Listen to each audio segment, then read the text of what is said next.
Welcome to the Magic of Peridot, live with Gemology Jen. I'm Gemology Jen.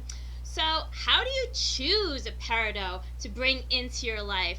Now is the time to learn about the intrinsic value of peridot and what to look for so that you don't overpay. Peridot is considered a semi-precious gemstone and is on the list of one of the least expensive and most abundant of all of the birthstones. So this should give you more of a reason to get one for yourself or as a gift for someone you know or love that has an amazing birthday in August and celebrating peridot, so that they can have all of those benefits for themselves or for yourself to wear and to enjoy every single day. So let's get started on those famous 4 C's. So color, clarity, cut, and carat weight. So first we're going to start with color because that's the most important in any kind of colored stone. And as I mentioned in my other videos, peridot only comes in one color with various shades of green.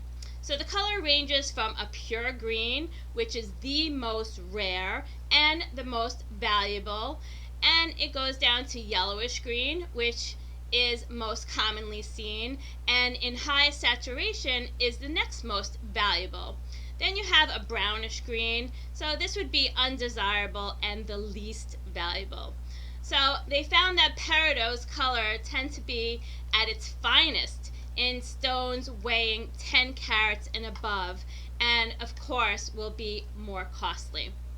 We'll get to price at the end, so you'll want to stay tuned to that so you can see how much you should be paying for a nice peridot.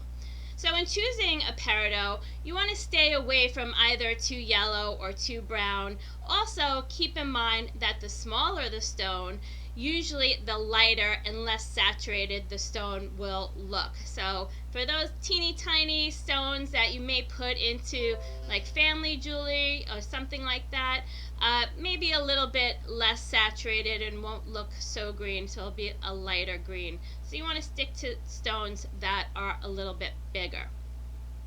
Next is clarity. So peridot falls into GIA's type 2, which means it usually has inclusions. So the main inclusions are black crystals, which if eye visible will lower its value. And then there is peridot's signature inclusion. This means that it only exists in peridot.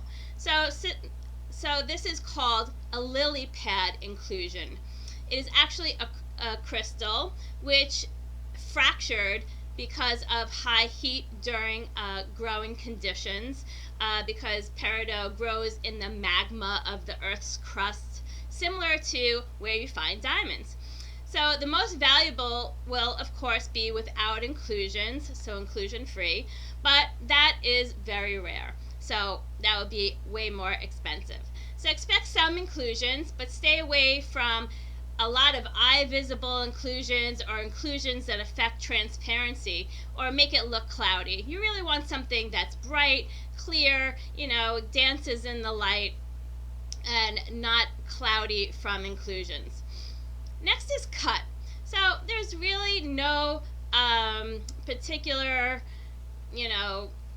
best way of cutting peridot because it is only the one color, so you don't have to take into consideration, being green or being blue or something like that. So you'll find it in any shape and cutting style that you desire. So many designers use peridot in cabochon, which is a smooth, half-round, smooth half-round gemstone, and they use it as accent stones, or you'll find it in a pear brilliant or some sort of briolet style to dangle from earrings or dangle from pendants. So it's really meant more as an accent stone when it's in these shapes. Usually for center stones, a nice oval or cushion will bring out the best color.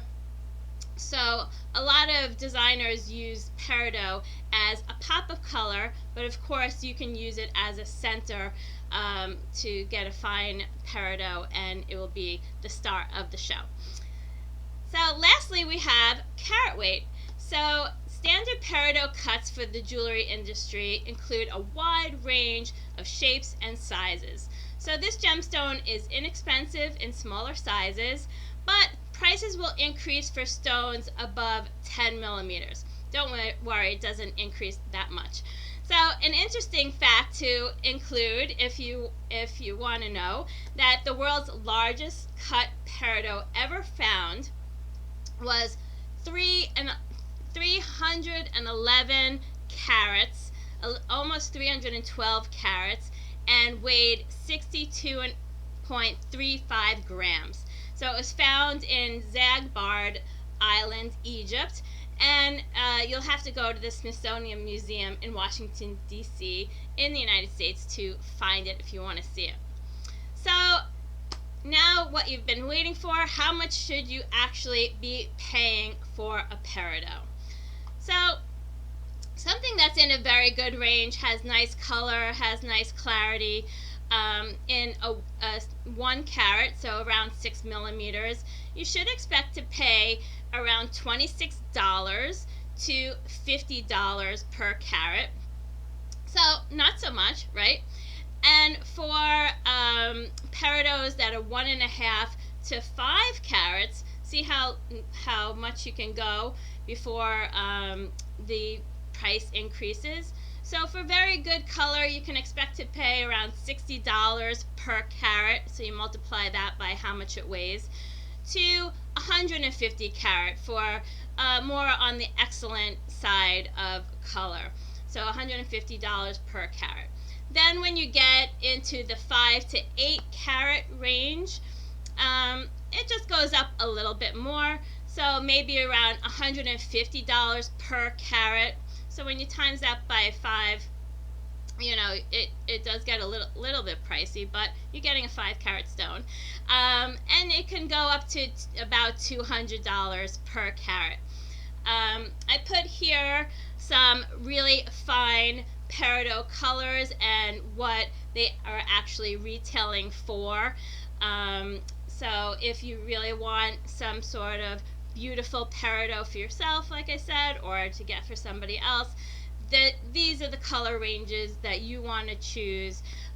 These are the shapes that are really nice to get. So if you need any help with choosing a peridot, need advice on what you should get, I am here for you. You can always message me and I'd love to help. So have a great day and enjoy the weekend. Go shopping for some peridot. Talk to you soon. Bye.